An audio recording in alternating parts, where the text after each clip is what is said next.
Hi, I'm Angela. And we are sustainable.co.za. So basically, what we do is we are an online eco store. We've been in the industry for more than 15 years, and we offer a wide range of eco solutions to the general public.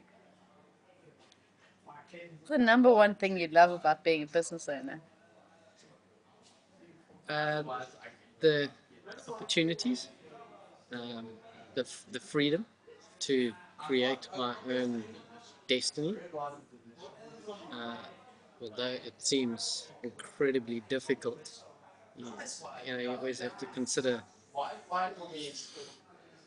the the alternatives, the confines and the structures that you would potentially be subject to if you're employed in big corporate or anything like that.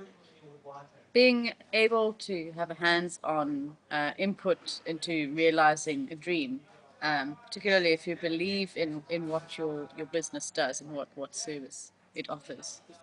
Yeah, I think that for me, a big journey in my life has been, what I'm doing now is being able to, let's say, marry all the things that I'm passionate about into the business that we're growing now, which is amazing.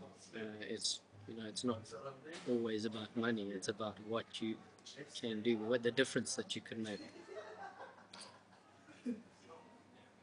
I think definitely in looking at this, finding a balance between work and life. When I first started with the sustainable, I found myself spending a lot of time working. I would work 80-hour weeks. I mean, I would just be grafting all the time and not actually taking time out and taking the time to do things. I mean, With the lack of structure, you're a slave to the business, yeah, working in the business. yeah.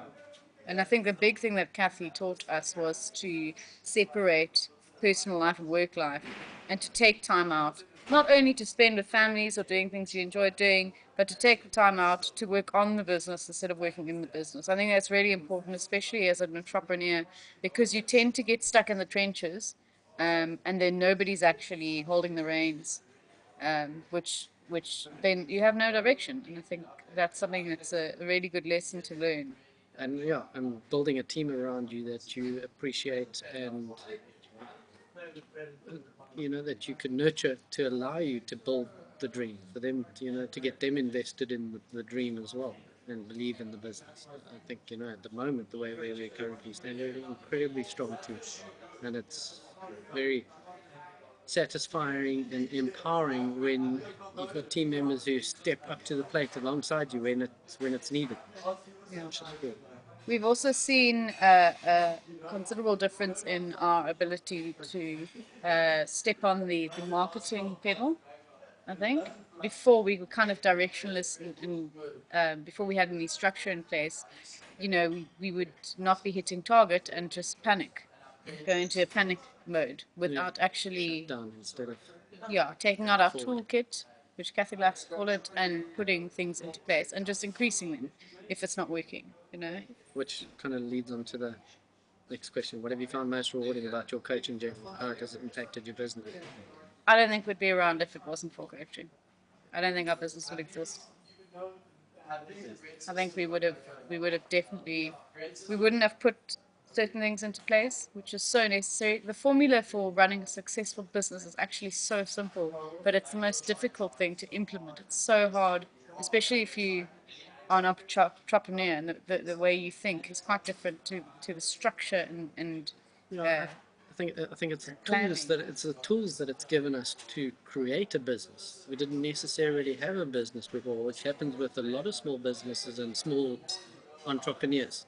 You're a very good plumber, or you're a very good carpenter, or you're very good at sort of system design, but you're not really good at running a business. And when you start growing and start creating turnover and start having to manage staff and put job descriptions in place and everything, that's incredibly hard. And for the first couple of years in coaching, I was like, nah, I'm not doing this.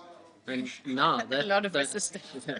that stuff now for me is just so empowering because I Yeah. can apply those tools, and I'm like, oh, that's like, you feel, for me, I feel like a boss. You get, wow, I can take that. You can, it's like putting fuel injection in your car. You can drive it even better. The first time we sat down to do a growth club planning, One PSP.